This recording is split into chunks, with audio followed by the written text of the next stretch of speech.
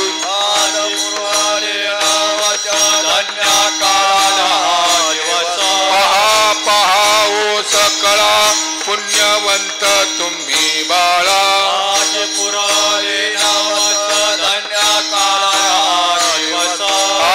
तुकावा हे काळी उभा सन्निध जवळी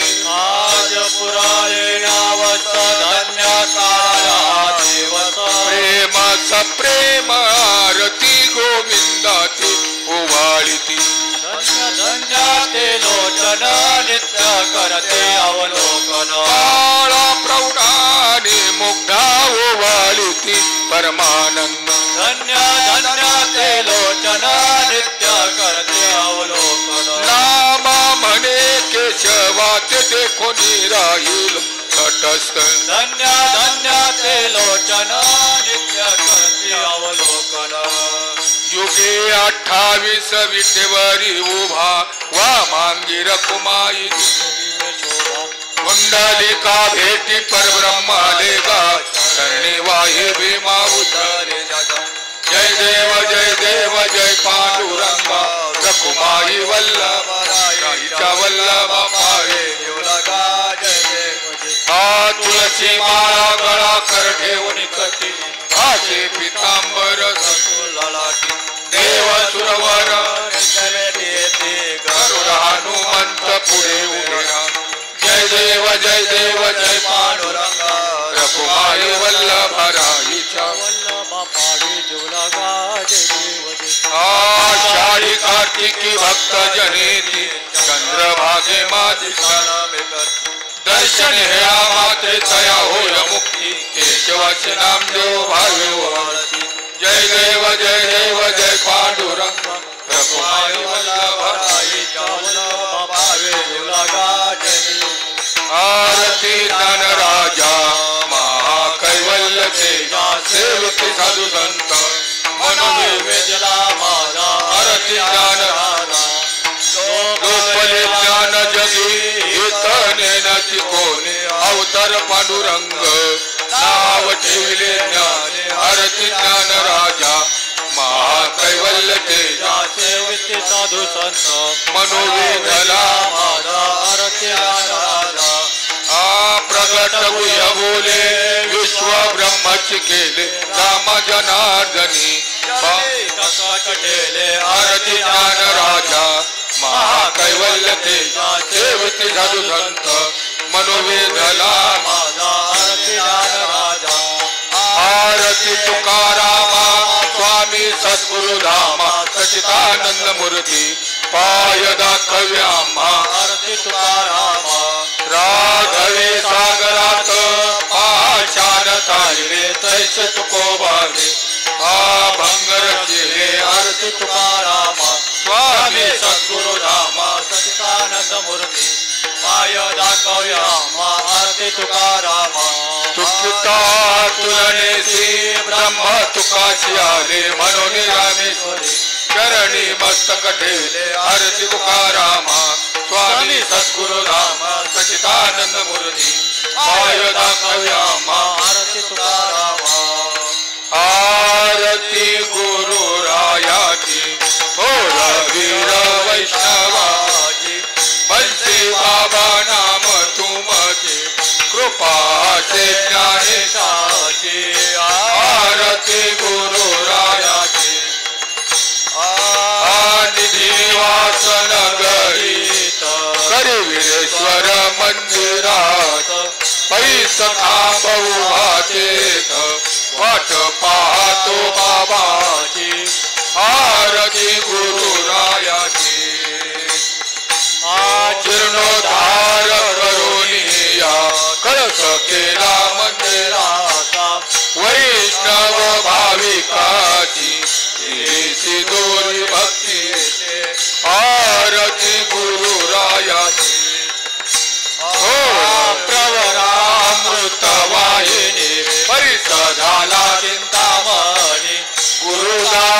गीता सांगे सेवा करावी ज्ञानेश्वरीची आरती गुरुरायाची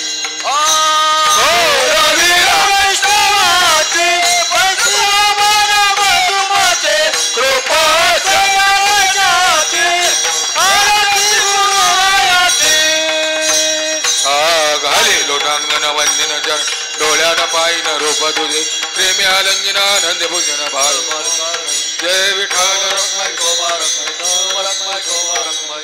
हीच व्हावी माझी आज पंढरीचा वार करी संत संग सर्व काळ अखंड प्रेमाचा कल्लोळ पंढरीचा वार करी चंद्रभागे स्नान मागे चिदान पंढरीचा वार करी वारी चुकोने दे अकल्प आयुष्य व्हावे तया कुळा माझी आस कळा हरीच्या दासा कल्पनेची बाधा न कोणे काढी संत मंडळी सुखी असो अहंकाराचा वारा न लागो राजसा माझी आ विष्णुदासा भाविका नामा म्हणे तया सावे कल्याण मुखी निदान पांडुरंग मागणे ते एक तुझ प्रती आहे देशील तरी पाये पांडुरंगा या संतासी निरवी हेची मज देई आणि तुझे काही न मागो देवा तुका म्हणे आता उदार तू होई माझा ठेवे पायी या संतासी निरवी हेची मज देई आणि तुझे काही न मागो देवा ज्ञानदेव तुकाराम देव तुकाराम ज्ञानदेव तुकाराम देव तुकाराम पाहि प्रसादाची वाट घ्यावे धोनी आता शेष घेऊन जाईना तुमचे झाले भोजन घालो एक तवा तुम्हाला शेष घेऊन जाईना तुमचे झाले भोजन तुका म्हणे चित्त करोनी राहिलो निवांत शेष घेऊन जाईना तुमचे झाले भोजन तुकाराम तुकाराम